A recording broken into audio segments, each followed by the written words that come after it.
thế cái nào pi tiệt pan là pi ọt lá pi thay ọt lá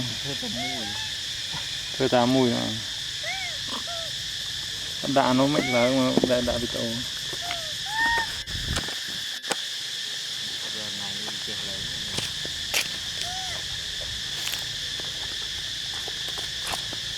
tôi từ sau là không nói cắn tôi đã thông rồi làm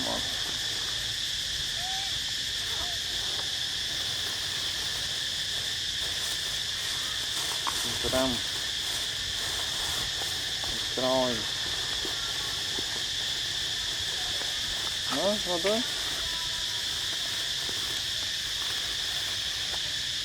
nó lại cái gì cách đẩy này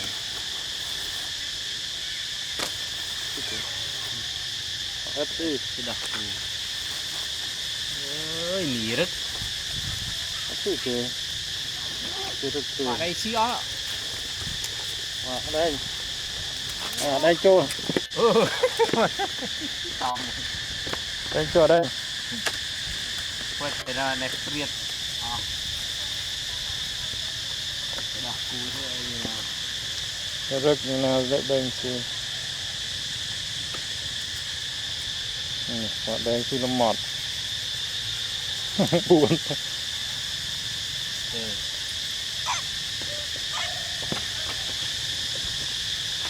rất là trong nó tự bóc cô và rôm ngay ăn món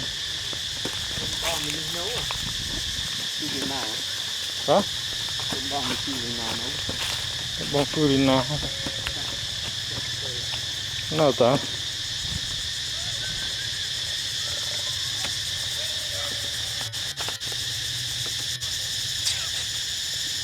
Ôi.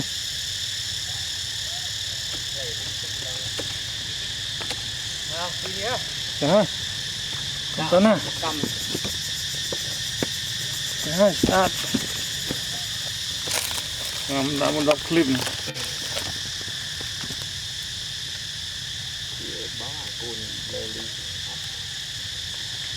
Thế nó sinh hòm.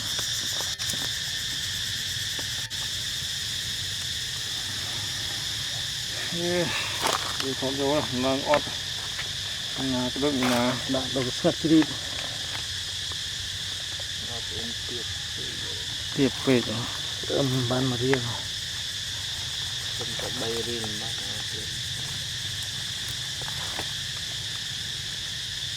này anh miên mà cho nào cái chấm mùi thế để cho thịt rồi cả một lần chưa tịnh là lo mùi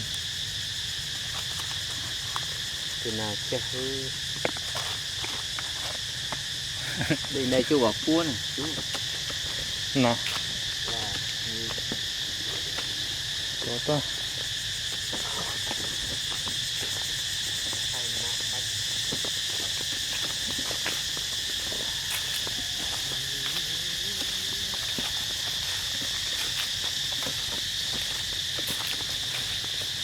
linh cực là mì mình thơm đà mồng mì sơ mọ mì lít ép đầy mì lít bông à màu là đã phần này ta mặc cái tí đó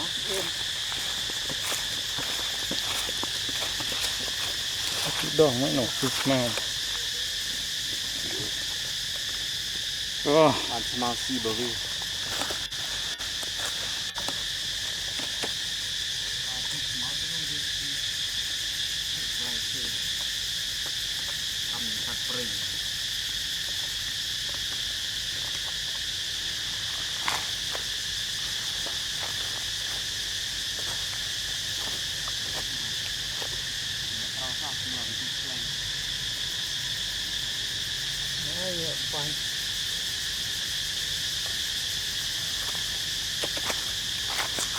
hiện tại thì ở kia là cái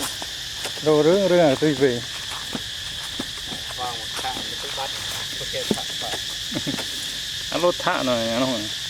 hôm nay đi chợ đi ra đôi đi lên cái ạc bạ này còn một tí à ủa cái gì vậy trời phun đốc bao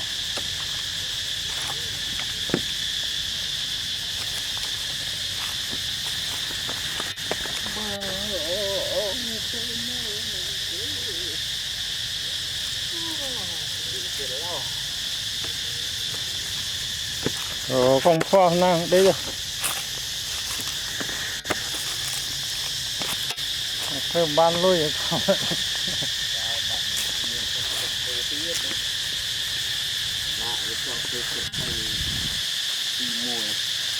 nè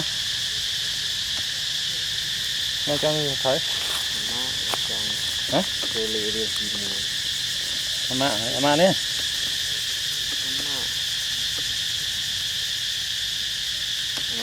nu krom ilen mah makan lên nè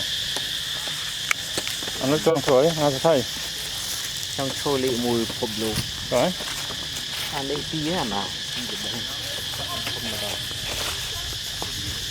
nãy thấy lớp 7 à nó trên đó Facebook à lại chỉ cũng này mùi cho dưới khoáng kia rồi chui đập rồi nắm ngọt khoáng mình nèประมาณเขา làm đó là cái gì không này xô lị ติดนอนจนมือตั้งมันเนี่ยนะกันนะทอดมากที่ทอดได้เท่า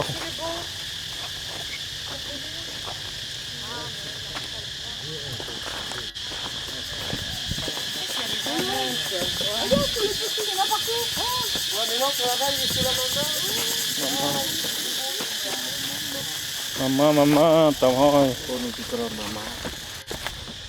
มาครบเส้น nhà là linh tích xong luôn lâu มาครบเส้น mang kia đấy มาด่าขึ้นชอบใช่ตึงนี้ร้อนเหรอ liêng hả thế cả cái việc nào đều nghĩ ha phi lại phi một chuột phi phi một việc hồ trôi ขึ้นเดี๋ยวลง phần kia lỡ đây cả một việc nhầm này cái thứ mà việc anh việc nhầm ช่วยนะจึงเพื่อ cái cành นอนเลยเตี้ยก้าเนี่ย để bác sĩ để mà thế nào เป็นน้อย để tôi này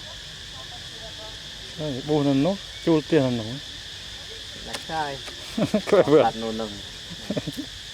ปวดสัตว์ để นี่เสือ chơi tung các bạn đi xì ยา vài tung mà phải ở pra nó bạn xì đúng không คำดำตุ้งเบื่อเลย thì กราเบื่อเลย pra vượt rồi เฮ้บอลสัตว์นั่น bạn เอง ơi cái gì mỗi เด็กต้นชัน tiền phi của pư chả rất như thế nhiều mùi nhóm ngọt ôi เว้ยแล้ว cái giờ đó mùi xòm ăn gì nữa ก็ตื่นเปิดวันไหน quá lỏ ก็ชันดีนะ chả đôi tivi sự kiện mình นะ đi chiều thì phải nó đầm bay vườn này phở โอ้เด็กตื่นเปิด cái là mùi chít chít mà có lô cái là cái lô trên là cái lô เยอะเท่าไหร่นะ như thế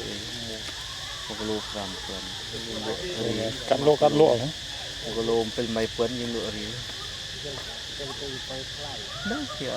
vô từ thơ tức vô này vô thơ tức lụa cả ban vô từ này vớiทั้งbaทั้ง โอ้ยดำเป็นตื่นเปิดก็ได้ไหม về một thùng lò bỏ bụi ปรามเปิ้ลมันก็โลได้ประมาณ mà tiền chít đi vào thùng ผมว่านะ phải đâu để cất